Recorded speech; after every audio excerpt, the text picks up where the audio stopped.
Welcome, everyone. You are listening to the Bleeding Big Blue podcast. Alex Skyvage Brothers back again. Subscribe to our YouTube channel. Find our podcast right here on YouTube, also on Podbean, Spotify, Apple, and Google Play. Follow our social media pages at Bleeding Big Blue Podcast. Also recommend this podcast to fans who don't know our podcast. Great Giants discussions, great Giants content, really fun.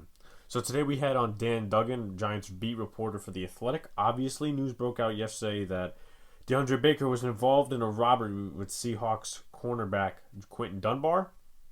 That was included in today's discussion as well. I will give you guys my full take on the situation after I play the interview. I will be live streaming tonight on my PS4, my Madden franchise of my rebuilding Cincinnati Bengals. Even though I'm a Giants fan, I chose to do the Bengals. Interesting team. I'll send out a graphic of all the moves that I made previous so you get the hang of what my franchise will look like. Without further ado, let's get to the discussion with Dan Duggan of The Athletic.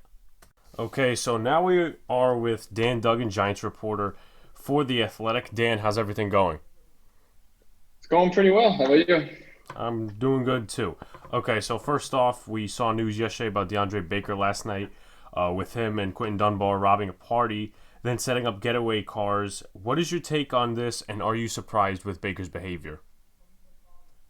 Well, I'm certainly surprised. I mean, it's a pretty wild charge. You don't really see millionaire professional athletes getting charged on robbery too often. So, yeah, I mean, certainly surprised. I think obviously it's very early. You always have to say that. I mean, everything's alleged at this point. They haven't even been arrested yet. So have to let things play out a bit. But certainly from what we read on Thursday night in that affidavit, it doesn't look good.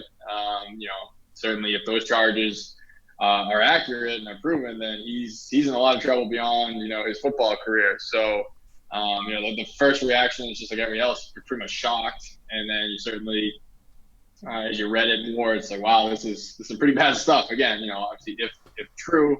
With Baker, I mean, listen, again, I'm surprised anyone who's involved in something this serious, but he certainly, isn't the last guy you'd expect. Put it that way. He's always come across as, a little rough around the edges. I mean, there's plenty of question marks about him in the pre-draft process, and then he really didn't do very much to distinguish himself on or off the field in his rookie year.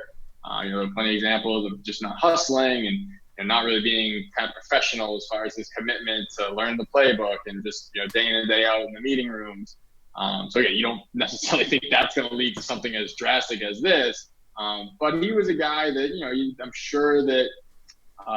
If the Giants front office are going to get a call about someone being in trouble, he would have been higher on the list than some other guys. I think he just definitely had, like I said, a little bit rough around the edges. So it's surprising the level of this, but he's definitely a guy who had some kind of red flags, dating back to his time at Georgia.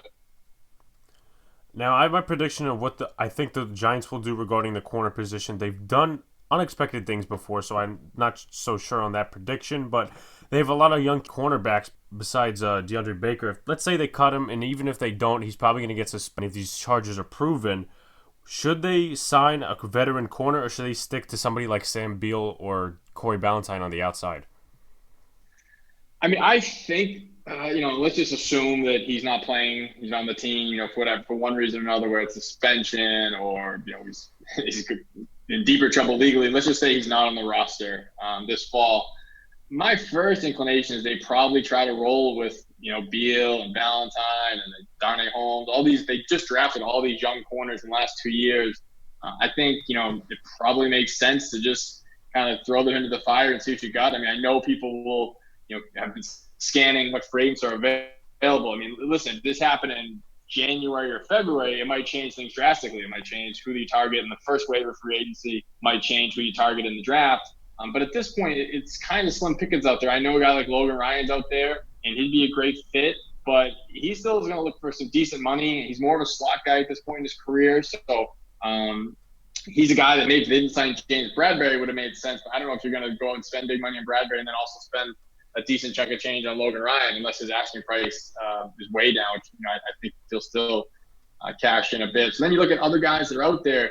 It's a lot of guys that just are they going to be significant upgrades? Is it worth it to bring a veteran stopgap into a team that really isn't going to be a serious contender this year, or is it better to just kind of roll with the young guys, and hopefully one of them emerges. And if they don't, going into next offseason, well, that's a huge priority. We have to either make it a big priority in the draft or free agency.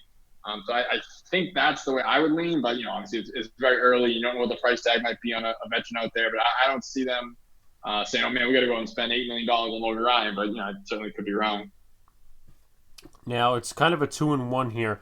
Obviously, unless the Giants actually let this play out to the end of the month and possibly past June, whatever happens, they're not going to be, if they decide to cut him, they're not going to cut him post June 1st, even though it saves them more money than it would cutting him right now. Should they cut him, and would you? Because I think he has a $5 million cap hit, but also, would you keep him on the roster just for the sake of developing him, or just leave that off to the side and put legal matters first? Well, thankfully, I don't have to make that decision, so I'll try to put myself more in the Giants' shoes. I think that, again, we don't know, his side of the story. We don't, his lawyers haven't gotten their hands on to say, from his perspective, what went down. But if any of this is true, I cannot see John Mara being okay with this guy being in their locker room. I mean, again, if any of it's true, he's definitely going to face some league discipline, certainly could face some serious legal discipline. But let's say, things blow over and he pleads out or whatever. But if this is still true to some extent, I cannot see, the Giants wanting him as part of their team. Now, the financial part gets dicey too, because, you're looking at it from like a cap perspective, and that makes sense. And, if you're going to cut a guy June 1, post June 1, all that stuff, their hands are going to be a little bit tied though. And I haven't dove too deeply into this yet, to be honest, because it only happened about 12 hours ago. But the way you kind of get money back in these types of situations, you have to let the process play out a little bit. If they just cut him today, I don't think they'd have any recourse to go get any, signing bonus recouped or any of that. I think it would just be treated like you're saying what the cap hit would be.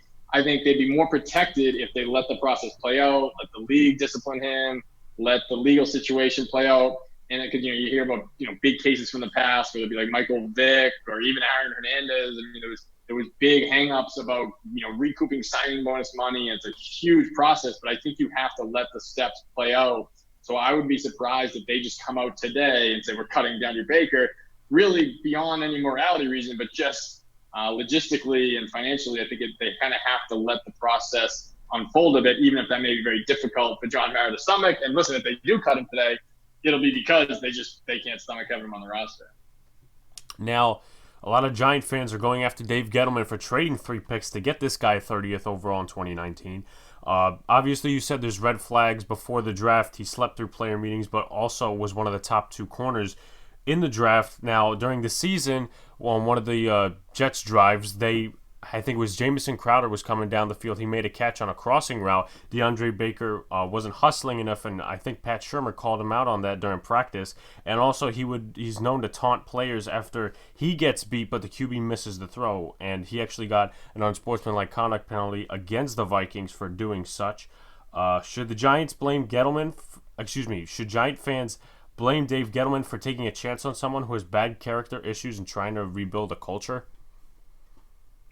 I mean, it's a little bit nuanced. I will say, there were character red flags in the pre-draft process, but nothing that suggested that this was possible. You have to definitely separate the two. That not really taking your combine training that seriously and having a really bad performance of the combine, or not projecting yourself well in interviews with NFL teams. Those are things that probably explain why a guy who had a pretty good college career was available to be taken with the 30th pick. But no one could have said, "Oh, yeah, we saw this coming." So that's a different kind of ball of wax. But as far as Gettleman, just on the football evaluations, I mean, listen, those pre-draft interviews and all the scouting and all the fact finding they do. You've heard Joe Judge talk about how deep he goes into his Rolodex to find out everything he can about these prospects. Certainly, something was amiss, or the Giants were willing to stomach more risk than other teams were, because Baker was available there, the 30th pick. And Gettleman certainly takes some blame for that. I mean, listen, it's a bottom line business. If DeAndre Baker never plays again for the Giants because of some off-field thing, you don't give Dave Gettleman a pass because, again, like, you drafted this guy. So certainly it's on Dave Gettleman's resume. Like I said, you have to separate the crime here that may have been committed versus just the football stuff. But the football stuff was there. And as you mentioned, his rookie year, there was a lot of incidents there where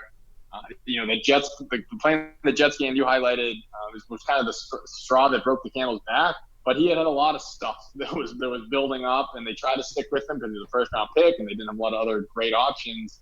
But it was not a good rookie year for him on or off the field, and it's just really disappointing to see. Obviously, I think a lot of people thought, oh, a new coaching staff, like this will change him.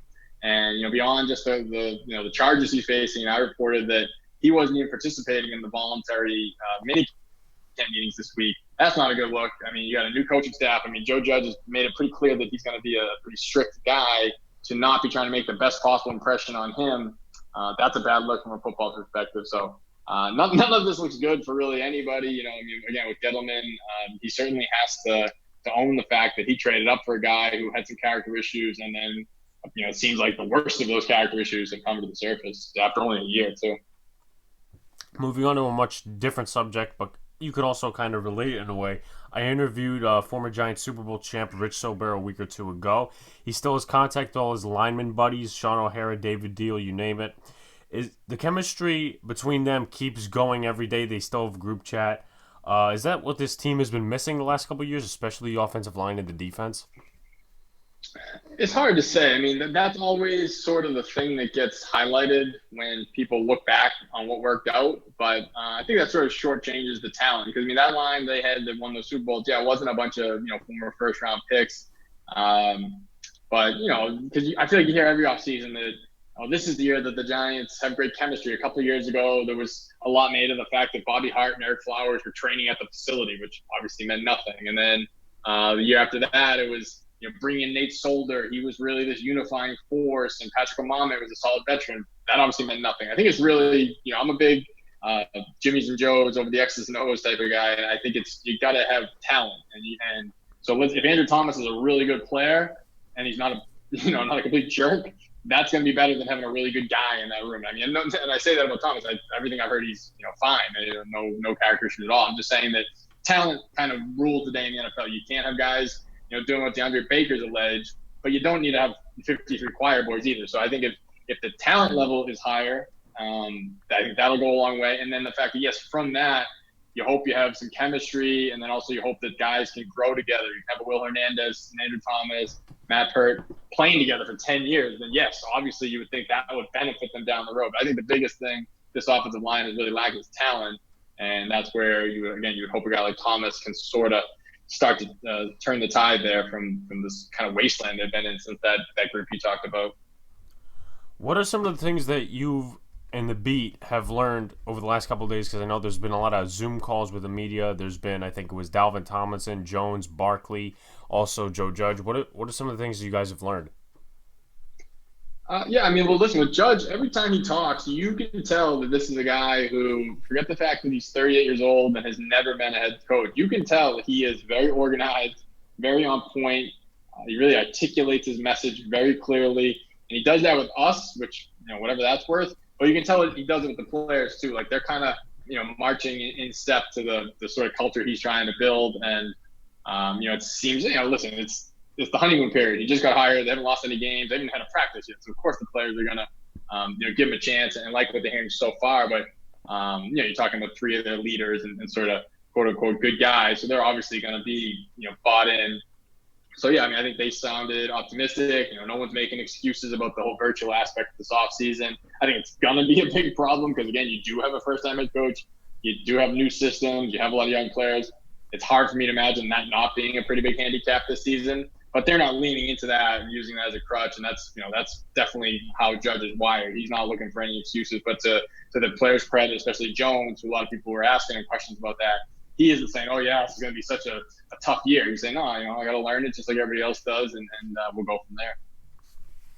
Andrew Thomas was drafted 4th overall. Now, we have not seen anyone on the field because it's all been closed down. Zoom calls is just what we've been having right now. Depending on player development, and it also seems that most tackles struggle their rookie year, whether it be left tackle or right tackle. Where do you think he should start, depending on player development? Yeah, I could go either way with this. I personally lean towards right tackle for his rookie year. I mean, you can just as easily make a case for left tackle. The way I look at it is like you said, rookies tend to struggle. Nate Solder obviously struggled as a veteran last year, so there's no saying that he'll be better than Thomas. But I think it might make the transition a little easier for Thomas. Put him on the right side. You put him next to Kevin Zeitler, who's a very solid veteran. Whereas on the left side, you got Will Hernandez, who's a young player in his own right.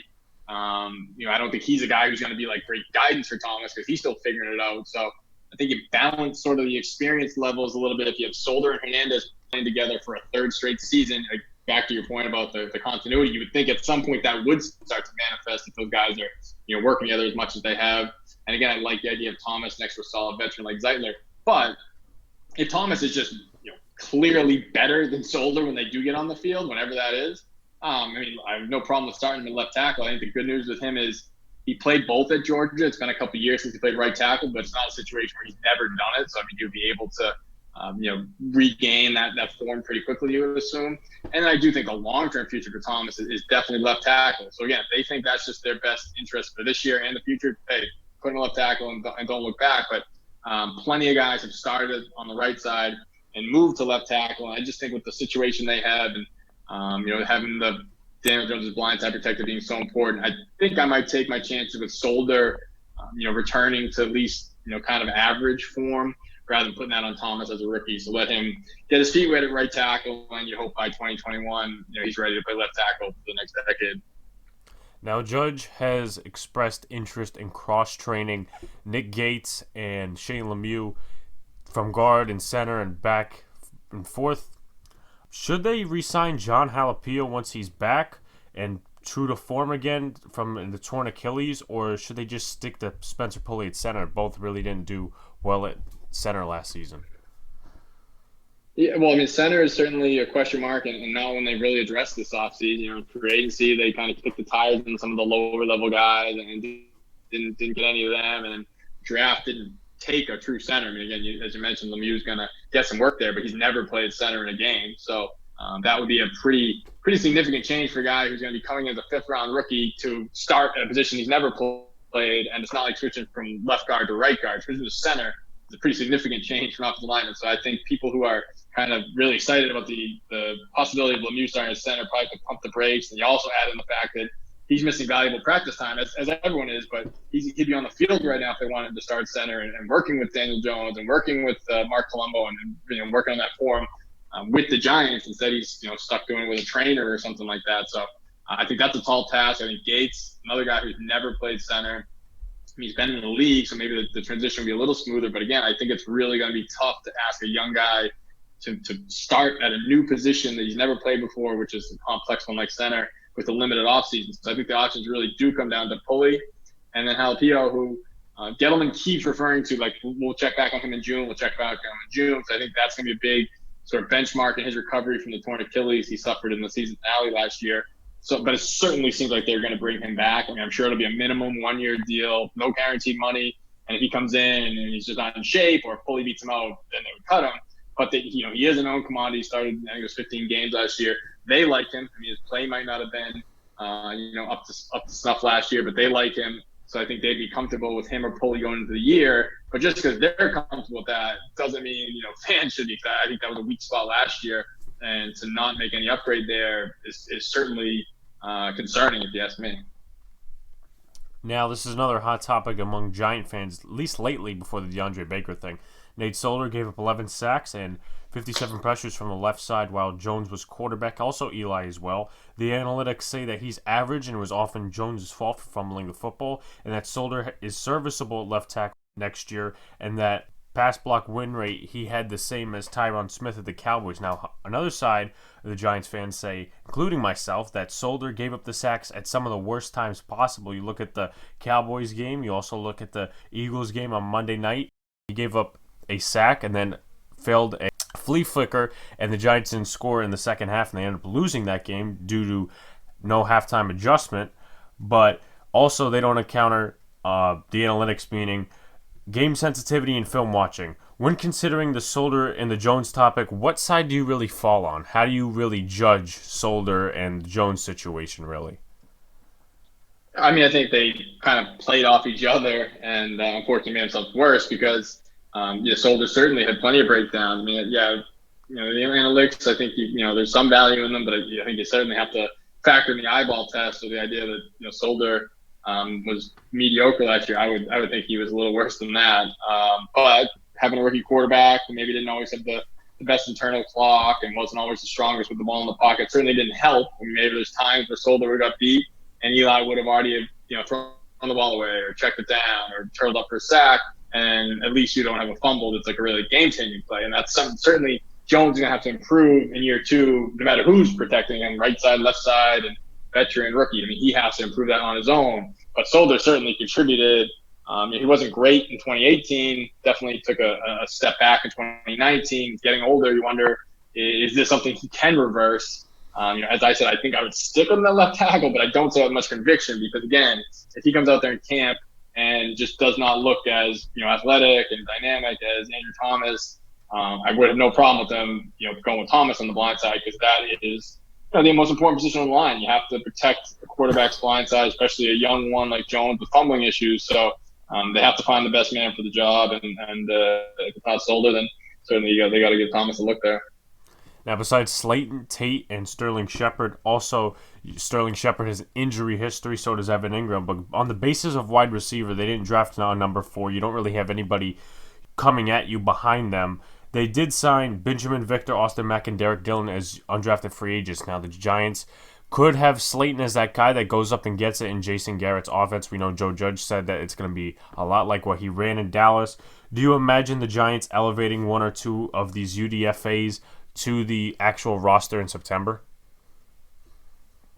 The opportunity is certainly there because, like you said, they really haven't done anything to address the wide receiver position this offseason. Didn't sign anybody in free agency, as I recall. I mean, they re-signed guys like Cody Core and Corey Coleman. And, Core, I think, will be on the roster, but he's, basically a special teamer and, a depth receiver. And Coleman, it's like, hey, they kind of sold this lottery ticket. Let's, try and catch it in this year, because obviously last year got wiped away with the torn ACL on day one of camp, but hard to rely on him. He hasn't really done it in his career. I know, like I said, no draft picks. So certainly these UDFAs, there's a clear avenue. You got to fight the likes of Damari Scott and David Sills. I mean, it's not like there's this really deep depth chart that they're going to have to overcome. And some of these guys were certainly draftable players and, priority free agents. So there's some talent there, played at big time programs. So definitely I think camp preseason is big for them, because, again, all you have to do is outperform Corey Coleman or David Sills to get like the 4th or 5th job. That's not an insurmountable task for these guys. So I definitely think that they're going to be in the mix, and I can understand why they signed with the Giants, because it's a pretty favorable depth chart. UDFA looking for an opportunity after the top 3 guys here, it's pretty wide open. Now, a lot of Giants fans still don't have a good feeling about Leonard Williams based on the situation he was brought in. Could have been signed in free agency, also was traded for a 3 and a 5 in the Giants rebuild. He had a lot of pressures, hurries, QB hits last year, but also sacked the QB a halftime. He shared that sack with David Mayo. Do you think coming this year in a Patrick Graham defense that he does have a lot of positive impact, especially when it comes to Dexter Lawrence's development? I mean, I think he's a good player. Like I think anyone who tries to say he's not a good player is, being a little too harsh because they don't like the trade or they don't like Gettleman. I think just the question with Leonard Williams is, was he worth what they gave up for him in the draft capital when he was going to be a free agent, as you said? And was he worth, as of right now, paying on the franchise tag, it's $16 million a year. And that's what Chris Jones makes. And he also got tagged by Kansas City. No one will argue that Leonard Williams is as impactful as Chris Jones, which should be getting paid the same amount, or they've been better off just never going down this Leonard Williams road, signing some other comparable defensive lineman this offseason for, say, $10 or $12 million, having a few extra bucks to bank, and also having that 3rd round pick that, you could have used on an edge rusher or a center or any of the guys that were available when the Jets were on the clock with that pick that the Giants, did own once upon a time. I think that's the debate. But no, I think once they line up and play, he's a good player, and he'll help Dalvin Tomlinson, he'll help Dexter Lawrence, he'll help the entire defense.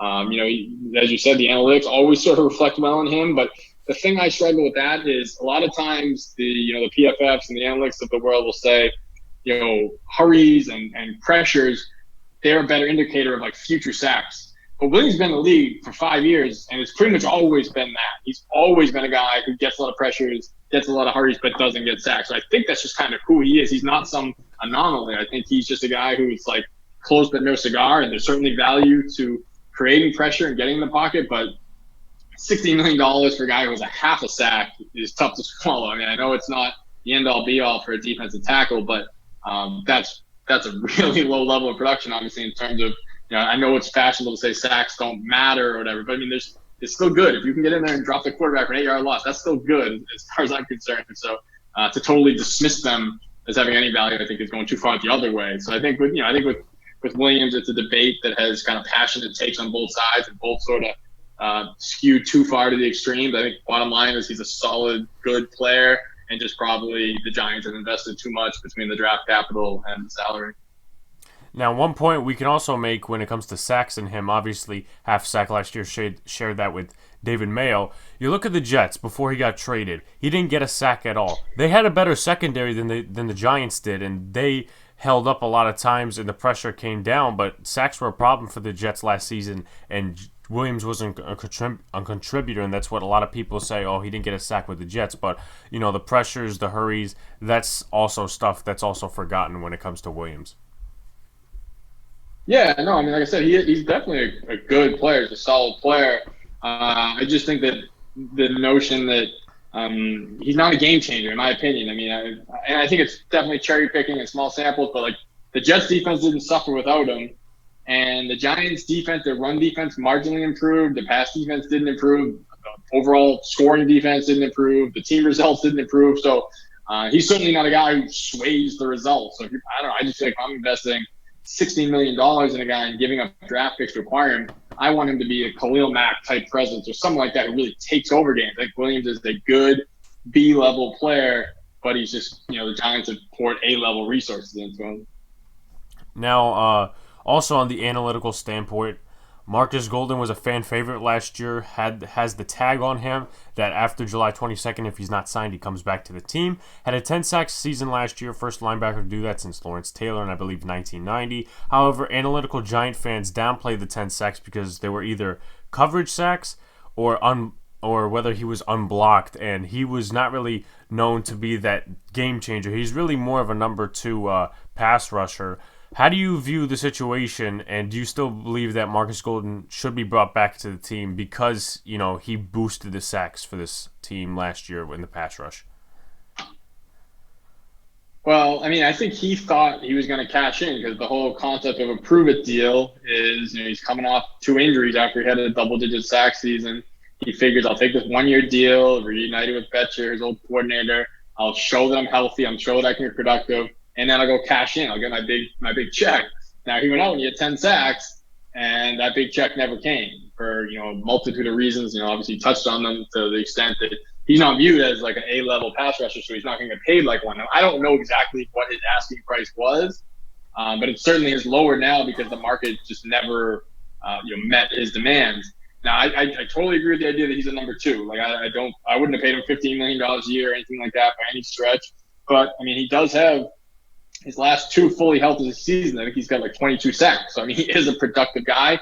Totally agree, though. A lot of his sacks are hustle and effort and just his motor. He's not a guy that I don't think opposing coordinators stay up at night thinking, how are we going to block 44? He's just not a game-changing type player.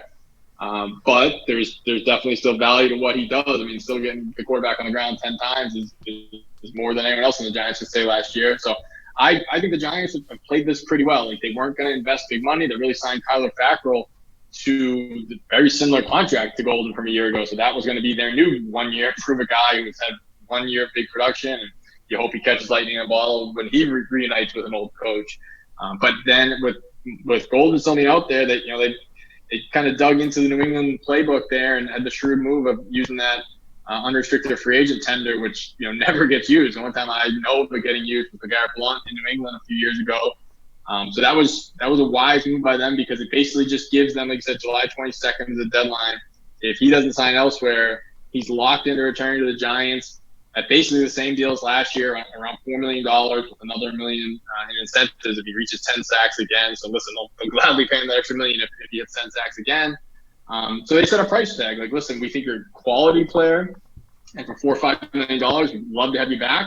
But we don't think you're a 4-year, $40 million player, which I'm sure he thinks he is and wanted to be. So they kind of they just let this play out, and I don't think in the bidding war or anything. If some team decides, you know what, we are going to go sign him to 3 years, $30 million, they're going to say, best of luck to you, Marcus. But he's a quality player, good guy in the locker room. So if they can get him back at a bargain rate, they'd be crazy not to. So I think it was a shrewd move to apply that tender.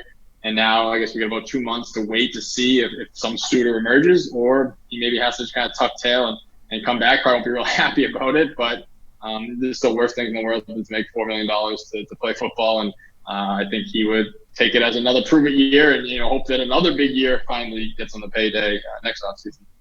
Now, the Giants are an improved team. They did sign Blake Martinez, James Bradbury, a couple other free agents. Rookies are expected to make a jump. They have a very tough schedule, however.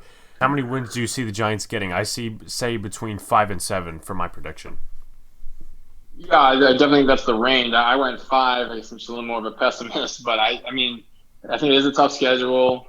I do think there's going to be an impact of having a first-time head coach working with a staff of guys he knows, but a staff that has never been together, having to learn all new schemes with a lot of new pieces, whether it be draft picks, free agents, young quarterback.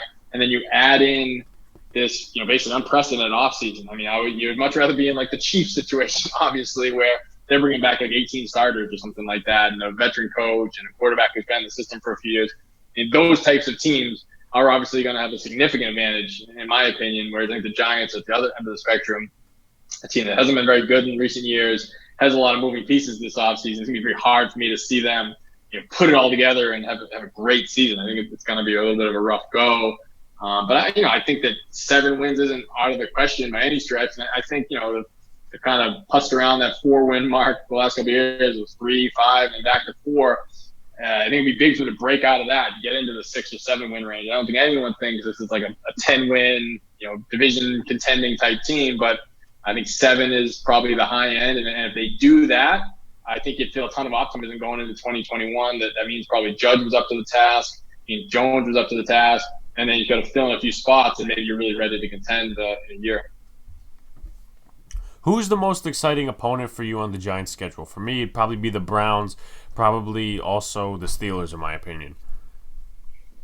Yeah, I mean, that Browns game kind of loses a little bit of luster because it's so late. I think that's one that, we're kind of looking forward to for like 2 years now, or I guess a year now, ever since Odell landed there. But it would have been really fun if that was like the opener on Monday Night Football. By the time we get to Week 15, that might be lacking a little bit of juice, but that's still, I think, as long as he's healthy, that'll definitely be a fun game, and certainly, everyone will be tuned in to see kind of what he brings. I mean, obviously, I think you got a Monday night game at home against Tom Brady and the Bucs.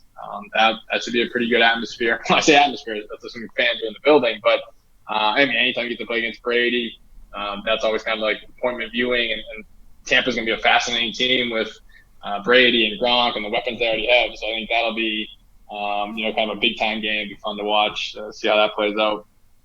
Now, whether it be late or maybe early in the season, I guess you sound surprised that the Giants-Browns game never got primetime action, at least for this year. Yeah, I mean, I put it this way. I think if that game was on the schedule last year, it would have been like Week 2 Monday Night Football. I think the fact that both teams had bad years last year, there just isn't a lot of sizzle. That I don't know if even the Odell revenge game, I don't know what the Monday night games are like Week 2, 3, 4, but I'm sure there's matchups that are juicier than just trying to use the Odell hook. So I think that game got kind of buried because at the end of the day, it's a NFC East versus AFC North, so there's really no stakes, and both teams haven't been very good. So I think that's where it lost its luster as far as primetime. Dan, thanks for coming on. Yeah, no, absolutely appreciate it. Okay, so that was the Dan Duggan interview from earlier. Obviously, we discussed a lot of topics, including the DeAndre Baker one, so I'm going to get my 2 cents into this. So yesterday it came out that DeAndre Baker and Quentin Dunbar were at a party, and something must have went wrong, and they pulled guns out on people and robbed them of their watches, $7,000 in money, and a bunch of other properties that those people had. They also lost $70,000 in gambling the night before.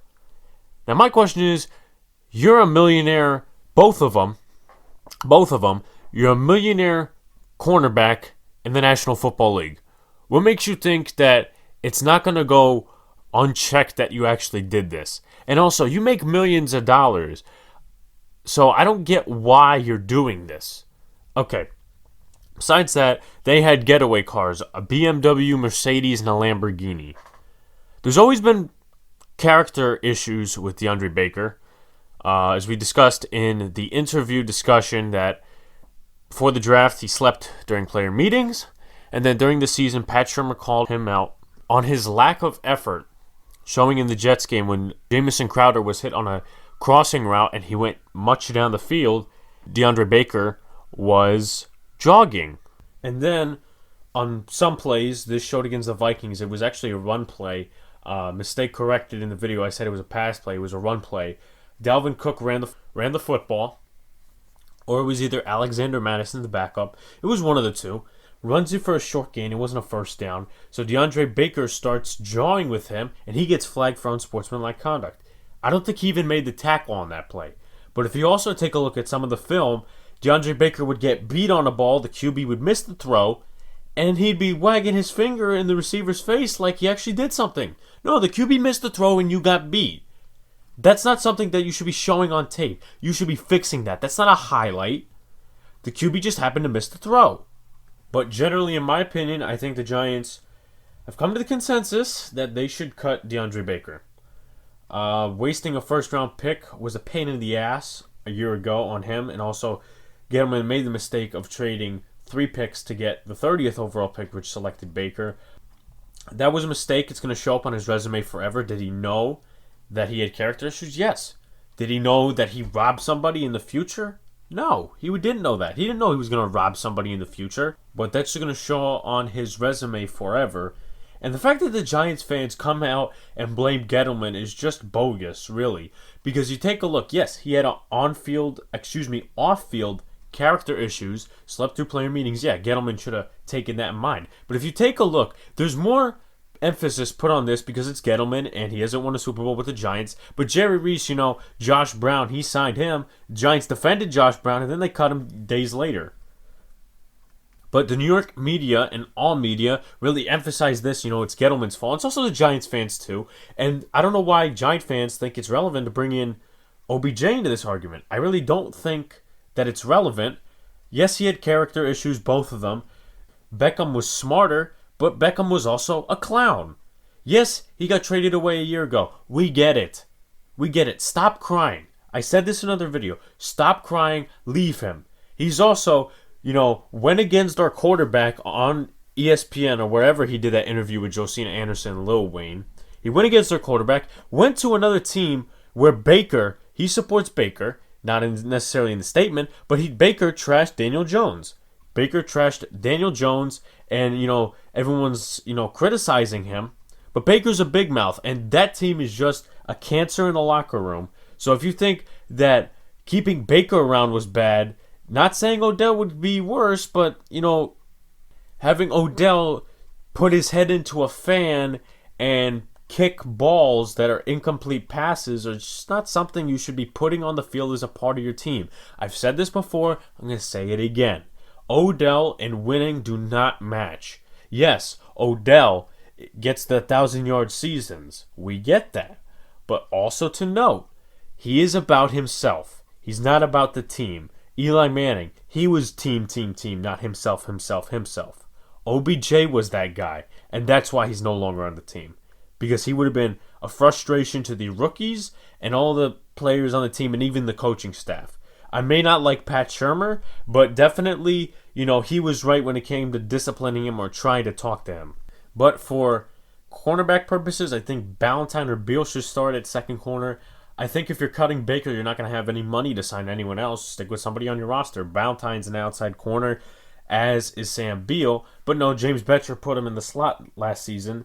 But it's time to move past that, and those two will play outside corner at some point, hopefully. So that wraps it up for this episode of Bleeding Big Blue. We had Dan Duggan on, as I mentioned. Subscribe to our YouTube channel. Our podcasts are available on YouTube, Podbean, Spotify, Apple, and Google Play. Follow our social media pages at Bleeding Big Blue Podcast. Recommended this to Giants fans who don't know about our podcast. Great Giants discussions, great guests, and content here. Really fun. Watch out. I will be doing a live stream of my rebuilt Bengals team. I'll send a graphic out of what changes I made to the Bengals team from the Madden rosters. You'll see that. Thank you guys for supporting us, and come back for more podcast episodes.